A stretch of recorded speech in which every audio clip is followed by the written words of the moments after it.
Nollywood and Genevieve Nnaji, they go together real bad. So yeah. You are now tuned in to Millionaire on TV. Make sure you have your snack ready. Welcome back to another episode of How I Would Brand Them. We've got the one and only Genevieve Nnaji on the cards today. If you don't know me by now, you should know me because I'm the one and only Millionaire, your favorite online brand strategist. I think it's undeniable that she is one of Nollywood's greatest actress ever was, ever is to come. If you haven't seen the other episodes in this series, first of all, pause the video, go back, watch all of them, then you can come back here. And also make sure you subscribe. And if you need a brand strategist, of course, I always have a link down below. I have a few spots available for my one-on-one strategy calls. And yeah, let's get back into it. So, aim of how I would brand them. I like to imagine a world where brands were actually open to working with Nollywood stars in the early 2000s to the 2010s. And if you're a regular, you already know how it goes. We do world building, which is talking about the iconic movies that helped shape a narrative around this person. Then we have persona, and then we have how I would brand them segment, and then we've got how this relates to you. But if world building, so with the world building, I would say that Genevieve Nnaji's movies, first of all, she was everywhere. That girl was working. She was working really hard. And it might be because, struggling artist or whatever, just trying to get your name out there. But it also just shows a dedication to her craft because I'm pretty sure almost every other movie I saw on Hollywood movies, on Hollywood TV, her face was there. So shout outs to her, props to her.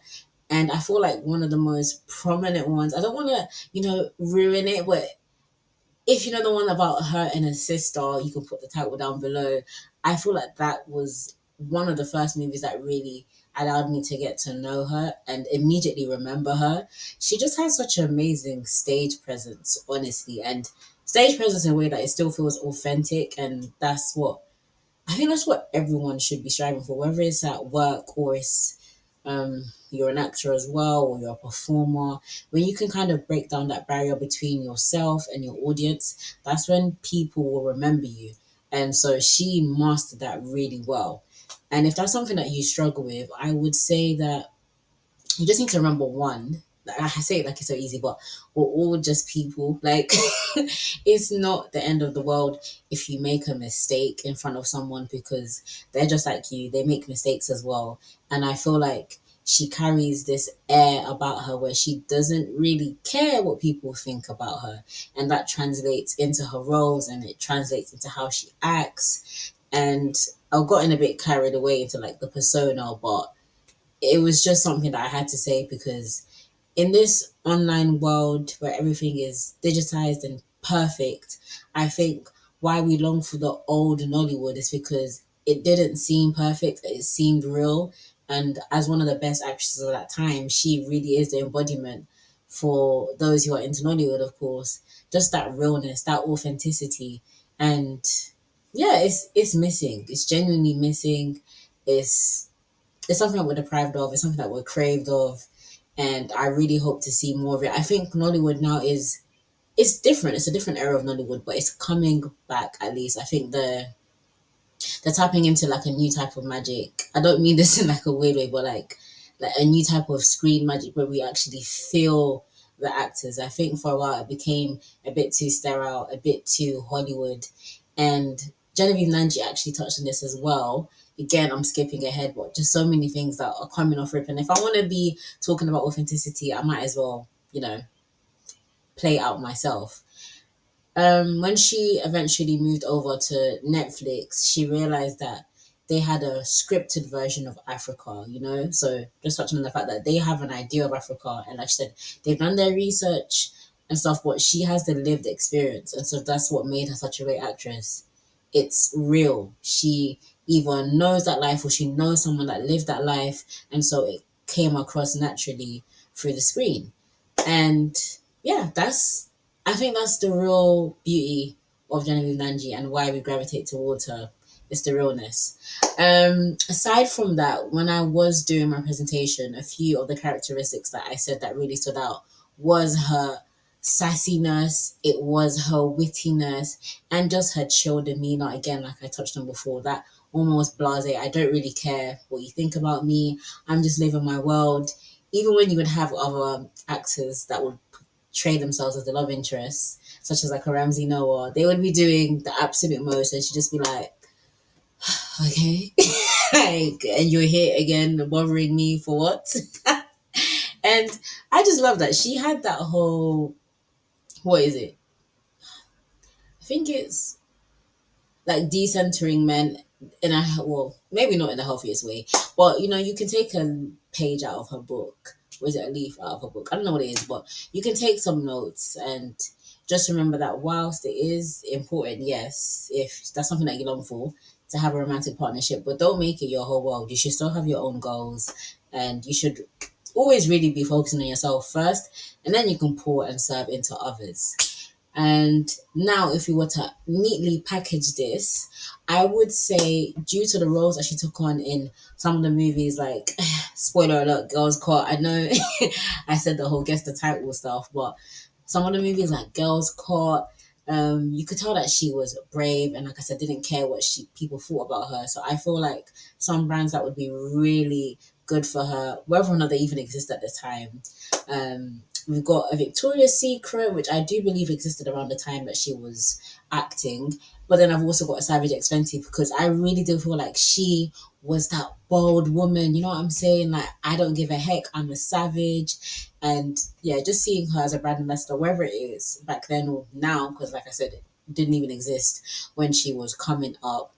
I feel like something like that would be the perfect fit. Whether she would be open to doing a Savage X Fenty deal now, I'm not sure, but definitely her persona back then, I feel like it aligns perfectly. Aside from that, I could definitely see her being a brand ambassador for mental health apps. Once again, unfortunately, some of these apps did not exist at the time, but this is still something that she could do to this day.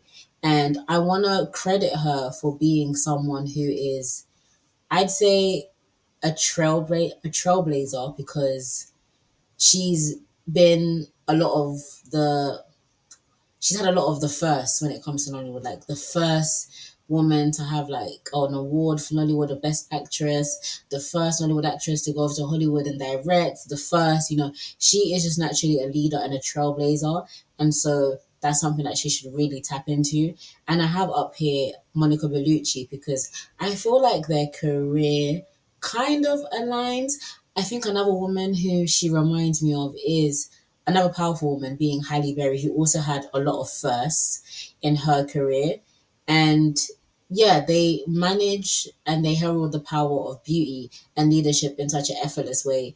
And I think that's something to be looked up to. And that's why, again, a lot of women or people in general just gravitate towards her and want to maybe be like her or emanate her characteristics. And let me know down below if you think we will ever have another Genevieve Nnaji.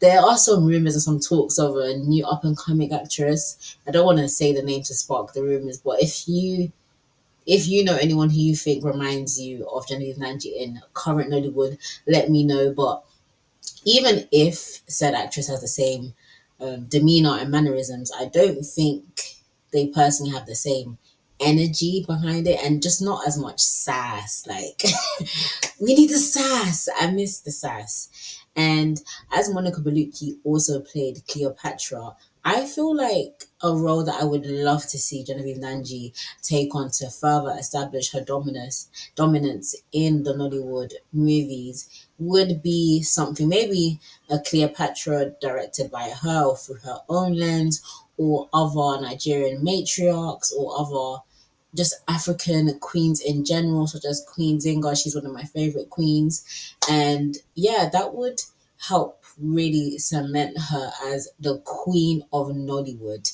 And there can be more than one queen, and I think there is more than one queen, but she is definitely an important queen. And sidebar, I don't know if you saw it, but I said it was sponsored by M&S. Yeah, today I've been eating these M&S chili flatbreads in honor of our very spicy and dominant queen. And I'm not gonna lie, I feel like, is it just me, like the flatbread sometimes you're making me feel a little bit gassy? Like, I don't know. I'm still deciding on whether or not I like this. But yeah, I would love to see her take on more of those powerful roles. And if you feel like this relates to you when it comes to demeanor and mannerisms, of course, everybody is their own person. But let's say you're someone who sees yourself as being a trailblazer, being someone who's naturally dominant and defiant and likes to take up space, but also likes to have fun, takes their craft seriously. Maybe you definitely hone in your craft, but you're not so good at figuring out commercializing your brand or commercializing your gifts, then reach out to other people who have that gift. Just as you spent the time dedicating to your craft, I've also spent the time dedicating to my craft of learning how to read people, learning how to connect with people so we can, make progress on your goals, and also understanding how the commercial world relates to the personal world and what that would look like in terms of brand partnerships or business ventures. And surprisingly, actually, I didn't come up with any potential business ventures for her.